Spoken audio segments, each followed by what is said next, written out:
Hello and welcome to UC Today. I'm Senior Editor Tom Wright, and I'm delighted to be joined by Jay and Mark from Call2Teams. Thanks so much for joining us today.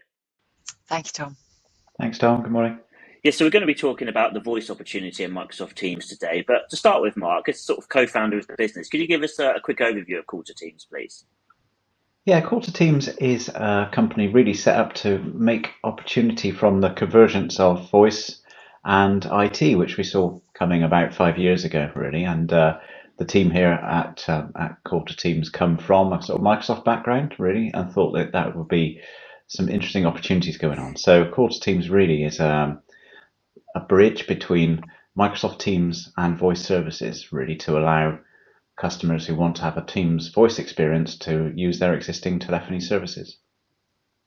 Yeah, Microsoft Teams has obviously seen explosive growth. What can voice providers do to take advantage of this? Yes, as I mentioned, we're seeing a lot of convergence going on between IT and voice, and the pandemic accelerated that to some degree. But there was an underlying growth, I think, certainly with Microsoft Teams, and we saw other platforms at the same time, gaining a lot of growth. And Teams now being sort of probably number two UCaaS provider, I think. I've seen some of the graphs recently, which will worry some and delight others. And I think with our partners, our recommendation really is to try and work with this. We're seeing, the ascendance of Teams is absolutely tremendous, up into hundreds of millions of users. And there's plenty of opportunity there if you really think about how you can use that to your advantage as a voice provider. Yeah, we really see that it's an opportunity for voice providers to kind of actually go and explore new sets of customers. So actually to go and talk to enterprises that maybe have only really engaged with Microsoft through the IT channel, actually it then gives access to some additional markets or changes the go-to-market strategy for some of our voice partners. And I think, for the end user, it means that they can sort of keep their existing PBX. And then from a voice provider perspective, it means that they retain those PBX customers and rather than losing them wholesale to Microsoft. So we're seeing it as voice providers using it as a way to defend their relationships with their existing customers, but also to expand it as well. Actually, it's an opportunity to grow their relationships, and we see actually increasing deal size, increasing the revenue that voice providers are getting from their own customers. Yeah, I think we don't recommend a Teams first strategy because it's great for us. I think it's great for our partners. Those partners that do that are the ones that have most success, and they uncover new and interesting opportunities from that. So we're really there to help them with some guidance if we can. Yeah, and Mark, businesses have a few options, don't they, to bring voice into Microsoft Teams? Could you kind of talk through, what those options are and the process they should go through to work out the best option for them? Sure. So and Microsoft provide an option themselves. So there's a thing called a calling plan you can buy from Microsoft. Effectively, Microsoft then are your phone company. They'll do your phone bill and your telephone numbers and so on. For some small customers, that's great. They just tick a box and they get a service.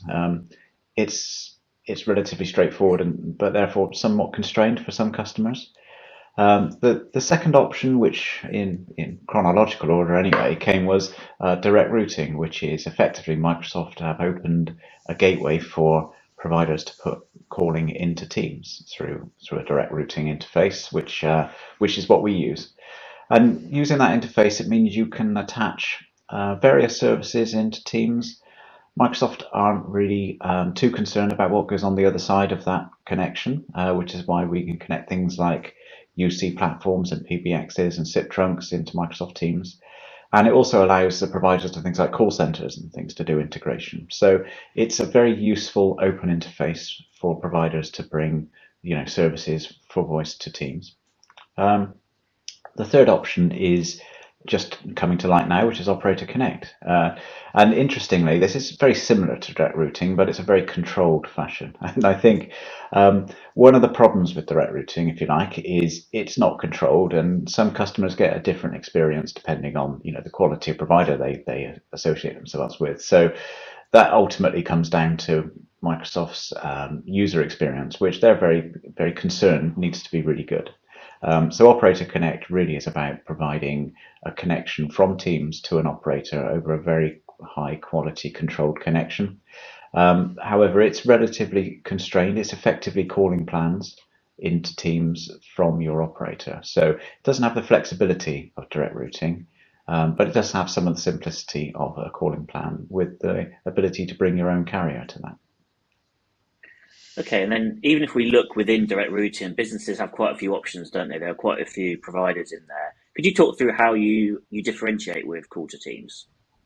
Yeah, so as I mentioned earlier, Call2Teams really is about bringing your existing voice services to your Teams users. And for many customers who want to get the benefits of calling in Teams but didn't want to go through a very large change process, especially in pandemic land when they couldn't do major change projects. They had to really use what they had, but the benefit of mobility of Teams and all those work from home features and stuff were essential and needed. So our connection between Teams, the Teams user calling experience, and the customer's existing telephony services, left untouched and carrying on doing the job they do today, was really essential.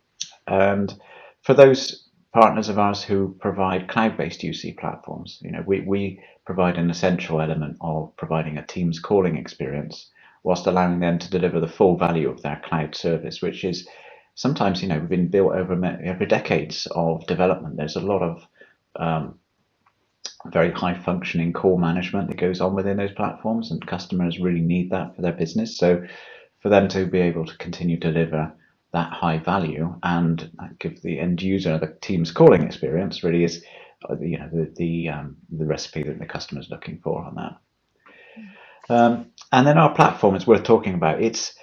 We built this as a SaaS platform. It's a pure cloud service. There's nothing for anybody to install here. It's running in the cloud, and it's licensed on a simple per user per month basis. So very easy to consume.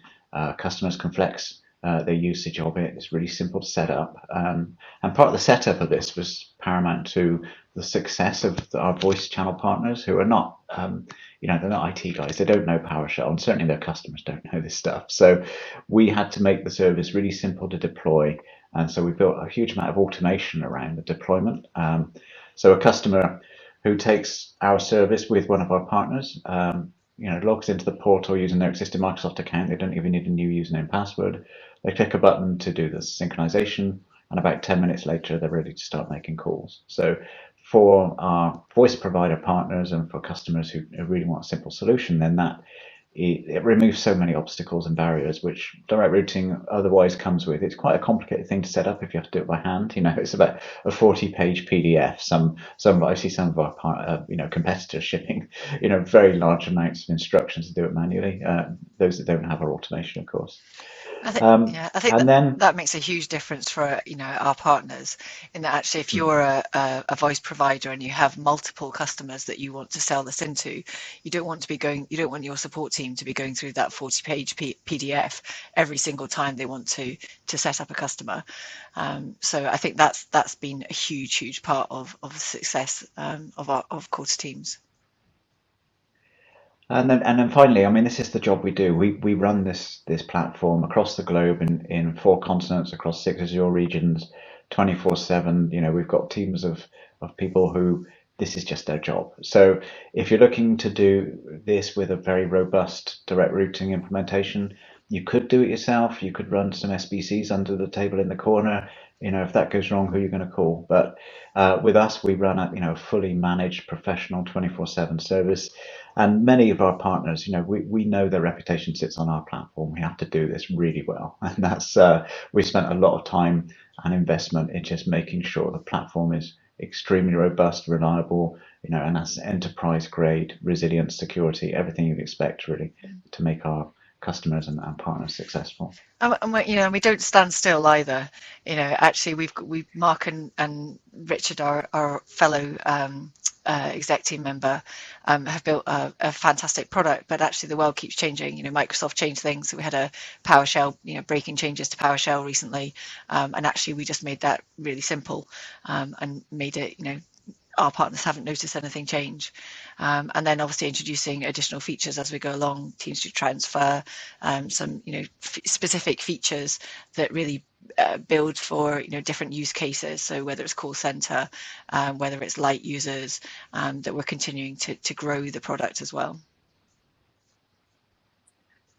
Okay, and I've just got one final question for Jay. I think to wrap all this up, if you were to look at the Call2Teams business as a whole, what would you say it is that's made you so successful? I think, fundamentally we have a great product, and actually it does what it says on the tin. And actually, in some ways, it makes it really simple. We connect existing telephony into Microsoft Teams, and we just make that very easy for everybody to do. But I think over and above the product itself, it's around really supporting our partners to engage with, to create a Microsoft first strategy, and to really engage and be excited by working with Microsoft rather than being very defensive and scared of Microsoft and what they're doing. And so we provide a whole lot of market knowledge around what Teams is, how Teams works, how best to engage with it, how to sell it. So we provide training materials, training sessions for our partners on how to build their go-to-market strategy, and then obviously that feeds down not just through their sales teams but also through their sales engineers and their support teams as well, so that they really feel confident about taking this to market. And I think overall we have that combination of the product itself, but then the broader kind of service wrapper that sits around that, and that gives us it's really proven to be successful in the market. Our partners come and tell us actually what impact it's had on their businesses in terms of their ability to acquire new customers, retain customers, and increase their deal size and their ARPU from their users. So actually, yeah, it's been a really positive story for us. Well, I think that's a very nice place to leave things. Thank you so much for joining us today. Thank you very much. And thank you everyone for watching. If you enjoyed this video, please give us a quick like and a share on social media, and we'll see you next time.